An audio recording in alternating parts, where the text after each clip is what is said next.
is I've created part of a brick wall. So if we just have a look here, you can see that I've got the faces of the wall and a couple of pillars. The idea is that if I duplicate it and move it around, I can then create a modular brick wall, and I can add some right angles to it.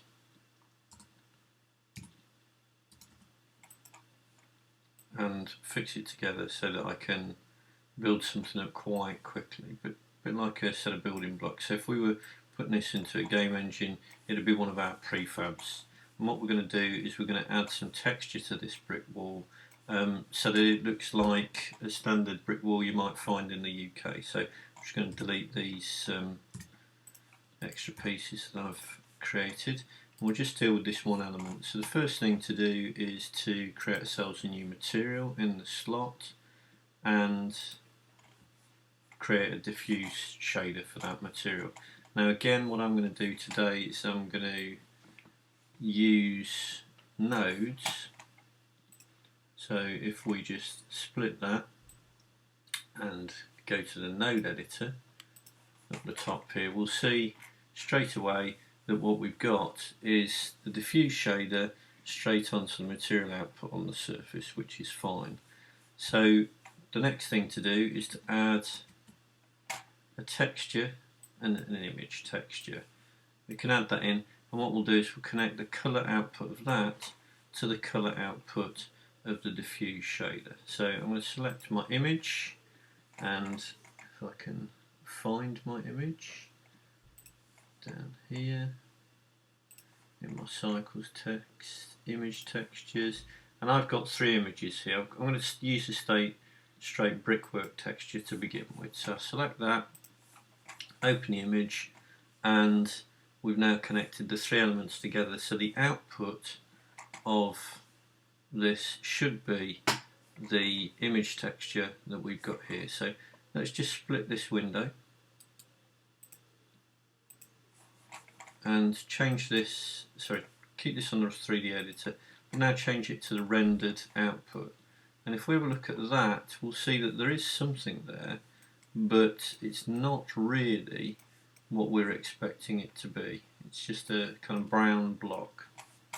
Now the reason for this is that there's no input node on here for the vector. So we add our vector input node, Shift A, input, texture coordinate, and we get a choice of things here. If we were doing UV mapping, so if we were mapping this out on the right hand side there with the UV image editor, we use UV here, but we're just going to use generated, map it straight into vector, and you'll notice immediately we get an effect. You'll notice though that the actual brickwork is mapped to the top here. Now this is because the coordinate space and the world space don't match up, so we have to remap those. So the easiest way to do this is, rather than fiddle around with nodes, is to go over to the texture here, and we'll see that there's a mapping section. Yours might be collapsed like that, you'll need to open it up. We've got a mapping section. Now I had to play around with this and there was no science with it. You can actually work out how it's mapped if you go and look, and I've given you an article on that, but in this case it looks like the x coordinates of this need to be mapped to the z coordinates in the mapping, and you'll see immediately we've now got the brickwork looking like it's on the face of the wall. But you'll also notice that the brickwork's rotated through 90 degrees. So now that I've mapped that onto the z, what I need to do is I need to rotate this in the z-axis by 90 degrees, and you'll see that we get something that looks pretty good, except for the fact that my brick wall is 1, 2, 3 meters long, and you notice these bricks are rather long if that was really a 3 meter long wall. So I'm just going to change the scale here on the y-axis this time to 3, and you'll see now I've got something that looks pretty good in terms of a brick wall. There's still a couple of issues with it. One is that we've got this horrible end, and the other is we've got the top which looks pretty rough as well. So what I could do is I could assign this material only to the faces that it works for. So if I go back to here and go into edit mode and select the faces that the material works well on,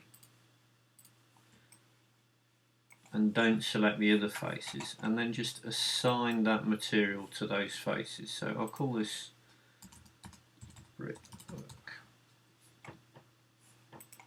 What this means is that I can assign another material to the other faces and get rid of this texture mapping that doesn't really work. I'll leave you to do that in your own time. You can work out how to create the other material and assign that to the faces.